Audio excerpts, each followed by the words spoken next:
Dans la méthode par substitution, ou bien méthode par remplacement, donc substituer, c'est remplacer. Donc ici, il s'agira d'exprimer une inconnue en fonction de l'autre et de le remplacer dans l'autre équation.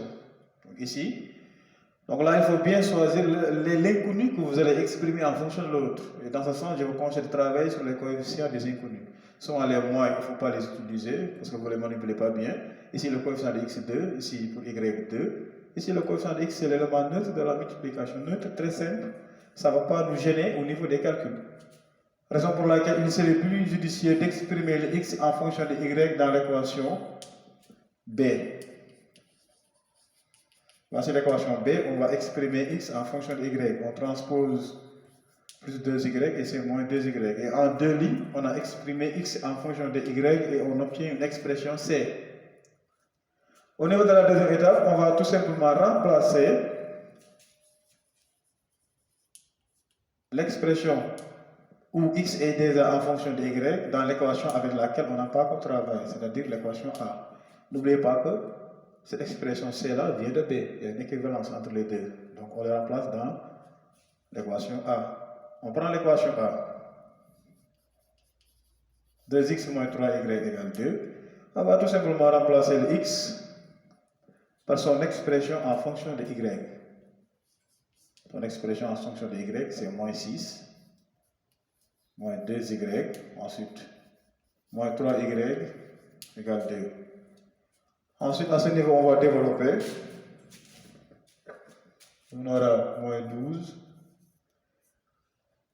moins 4y, moins 3y égale 2. Ensuite, moins 3y moins 4y.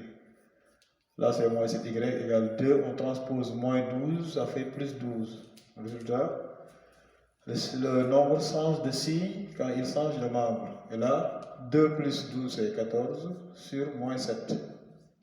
14 sur moins 7, si on simplifie vers 7, c'est moins 2. Et là, on a x, vous avez la valeur de y. Maintenant, qu'est-ce qui reste? C'est la valeur de x. À ce niveau, vous avez trois expressions, A, B et C. Donc, quand vous remplacez y dans l'expression A, B ou C, vous aurez la valeur de x. Mais à ce niveau, il est plus simple de prendre l'expression où x est déjà en fonction de y.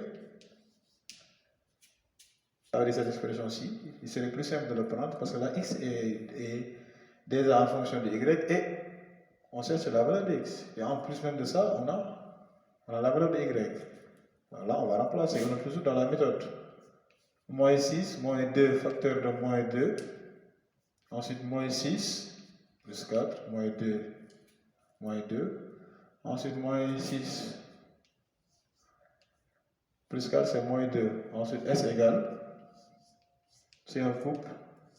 On met les parenthèses. On met d'abord la valeur de x. Ce ordre-là est très important. Ensuite, on met la valeur de y. Donc, voici l'ensemble de solutions de cette méthode par substitution. Donc ici, pour la première étape, il faut vraiment bien savoir quelle est l'inconnue la plus simple à exprimer en fonction de l'autre. Souvent, regardez bien ici le coefficient. Ensuite, quand vous aurez exprimé, vous le remplacez au niveau de la deuxième expression. Ensuite, il ne faut pas faire des erreurs ici sur le développement.